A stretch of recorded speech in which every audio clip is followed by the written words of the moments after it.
Sudah puluhan tahun warga di pesisir utara Jakarta belum terjamah perpipaan air bersih. Mereka mengandalkan pembelian air bersih dari pedagang keliling, sisanya membangun sumur untuk mengeruk air tanah. Kami hadirkan liputan khusus air bersih untuk warga Muara Angke.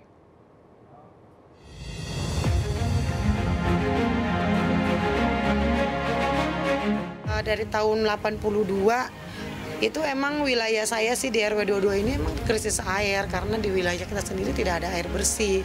Di sini tuh kalau panas airnya butek, Mas. Tapi kalau rob, ya itu tadi kebanjiran udah. Ketika dipergunakan pun untuk mandi dan itu bisa mengakibatkan licin kayak kurang sabun gitu.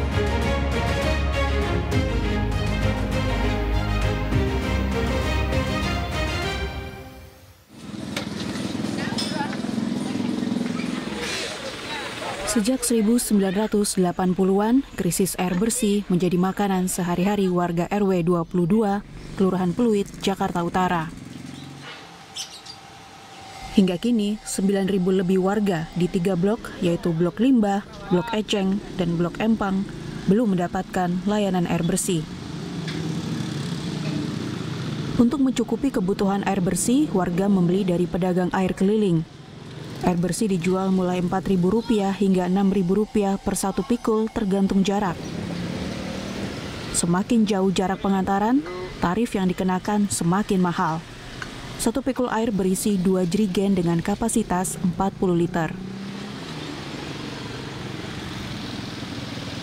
Salah satu warga Blok Eceng, Nurweni, mengaku dalam sebulan harus merogoh kocek sekitar Rp600.000 hanya demi air bersih. Air tersebut ia pergunakan untuk mandi dan mencuci piring. Sementara untuk memasak, Nurweni membeli air galon isi ulang. Sedangkan untuk mencuci baju, ia mengandalkan air hujan atau air sungai. Satu jerigen itu kan isinya 20 liter ya Mas, jadi kalau satu pikul kan 40 liter. Itu saya beli air itu dari harga satu pikulnya 1.000. Sekarang udah 5.000. Ya, jadi kalau satu hari itu kan bisa pakai 4 pikul, apalagi anaknya 3 kan ya Mas, bisa 4 pikul. 4 pikul aja udah 20.000, dikalikan sebulan. Itu pun itu nggak nyuci Mas. Nyucinya kadang kita nunggu air, berdoa, air hujan. Kadang juga menggunakan air kali gitu kan.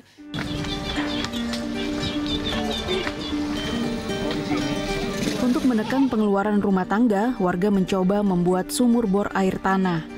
Namun kualitas air yang dihasilkan jauh dari kata layak. Karena lokasi pemukiman dekat laut membuat sumur bor mengeluarkan air payau. Selain tak bisa dikonsumsi, air sumur bor juga berdampak pada kesehatan warga. Masalah penyakit kulit dan pencernaan kerap dialami warga. Kita bikin bor air tanah gitu kan. Bor air tanah di pinggir kali. Di pinggir kali itu.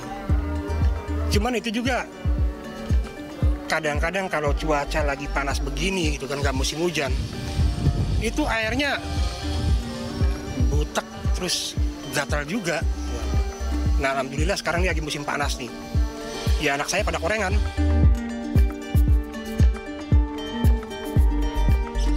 Agar krisis air bersih segera tertangani, 22 Februari lalu warga RW 22 melakukan unjuk rasa di Balai Kota Jakarta Pusat.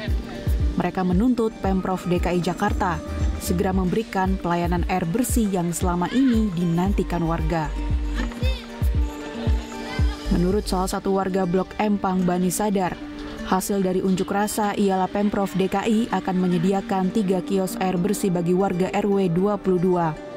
Namun 3 kios air bersih ini dinilai belum dapat mencukupi kebutuhan mereka. 3 kios itu diperuntukkan untuk 3 kampung.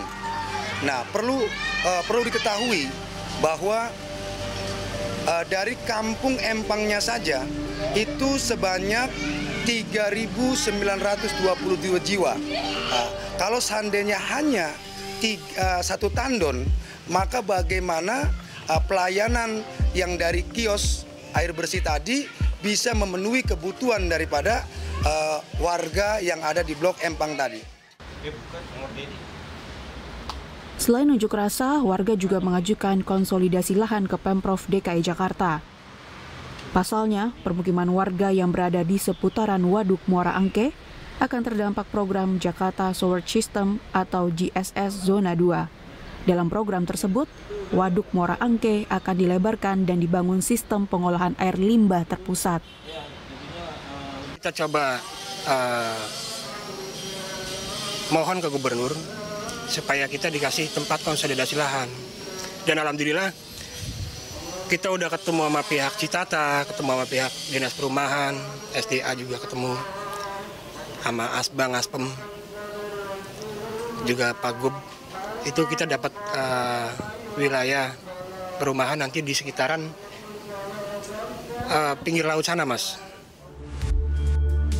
Asisten Pembangunan dan Lingkungan Hidup DKI Jakarta, Afan Adriansyah, mengatakan Pamjaya sudah menyusun rencana untuk mengatasi permasalahan air bersih. Tahun ini akan ada 100 kios air bersih dibangun.